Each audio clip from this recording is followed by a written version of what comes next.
Alex, you will not believe the morning I've had. I think I've seen the absolute best and the absolute worst of this city in just 60 minutes. Oh no.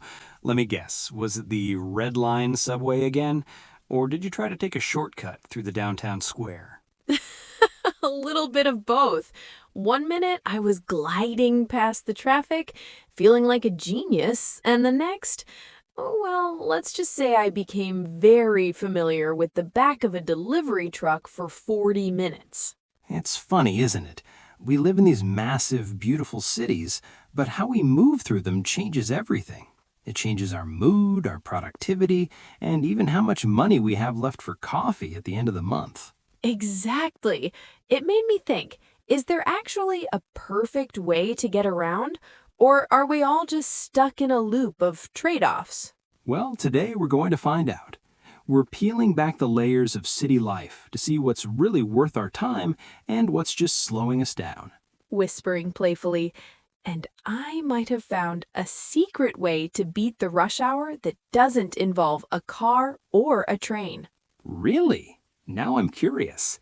Let's get into it. Hello, everyone. Welcome back to the Daily Seed English Podcast. I'm Alex, and I'm so happy to be here with you today. And I'm Sophia. We are so glad you've joined us to plant some new ideas and grow your English skills. You know, Alex, I love the name of our show because learning a language really is like gardening. It really is, isn't it?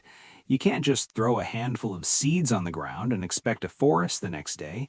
You have to water them, give them sunlight, and most importantly, be patient with the process. Exactly. And today we're planting a transportation seed. We're talking about how we move through the world, specifically in those big, bustling cities many of you live in.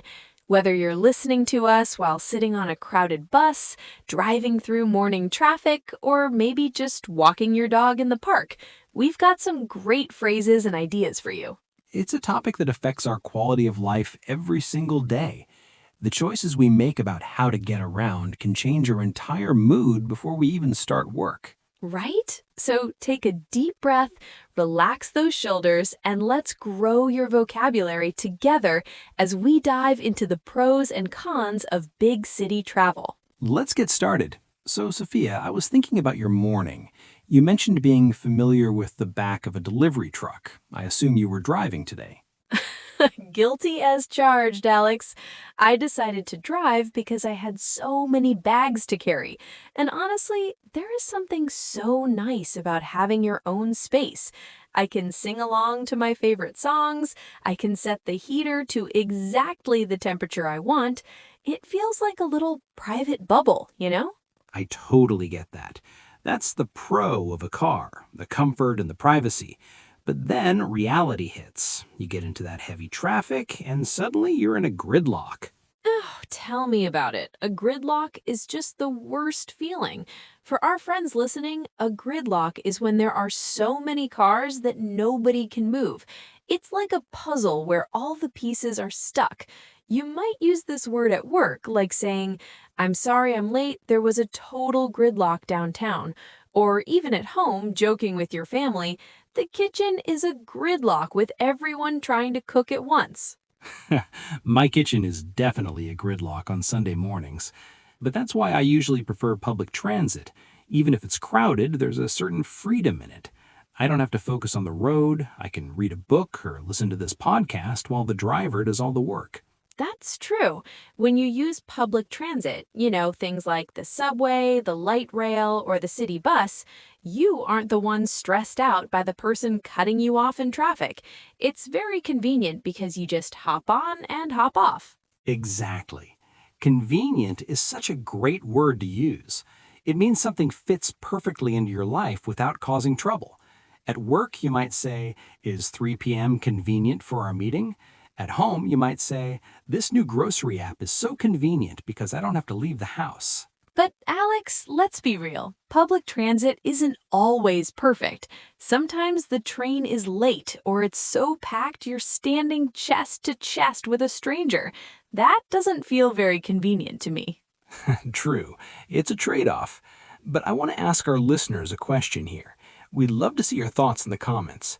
If you had to choose only for one for the rest of your life, would you choose the privacy of a car or the hands-free time of a train? Let us know. I can't wait to read those. But Alex, we haven't even talked about the biggest headache of driving a car in a city like ours. Let me guess. Parking? Exhausterated. Yes, finding a spot is like winning the lottery, but much more stressful. Honestly, Alex, searching for a parking spot in this city is my cardio for the day. It's so stressful. It really is. And that brings us to a huge part of the conversation, the cost. Most people think about the price of a car or a bus ticket, but there are so many hidden costs when you get around a big city. Right. For example, if you drive, you have to think about whether the route is affordable. We use affordable to describe things that aren't too expensive for our budget. In a professional setting, a manager might ask, "Is this new software affordable for our department?" At home, you might say, "I found a very affordable gym near my house." Exactly. And with a car, between petrol, insurance, and those crazy parking fees, it's often not very affordable at all. On the other hand, a monthly pass for public transit is usually much cheaper. True, but there's another cost, Alex, the time cost. Think about the rush hour. Oh, the rush hour. That's that specific time, usually in the morning and evening, when everyone is trying to go to the same place at the same time. You'll hear people at work say, "I need to leave early to beat the rush hour." Or at home, "Don't go to the grocery store now. It's rush hour and the lines will be huge." I definitely avoid the stores during rush hour. But here's the thing, if I take the bus during that time, I might get stuck just as badly as if I were in my car. That's a fair point. To get stuck means you are trapped and can't move. You can get stuck in a lift or get stuck with a difficult task at work. But in a city, we mostly get stuck in traffic. Exactly. So if I'm going to get stuck anyway, I'd rather be in my own car with my own music. But then I think about my commute. Your commute, that's your daily journey to work. It's a very common word. How long is your commute is a great icebreaker when you meet a new colleague. Or you might tell a friend, "I use my commute to learn English with the Daily Seed." We love that. But if your commute is 2 hours a day, that's 10 hours a week. That's a lot of life spent just, well, moving. It makes me wonder if there's a way to make that time more reliable. Reliable is the key. If a train is reliable, it means you can trust it to be there when it says it will be.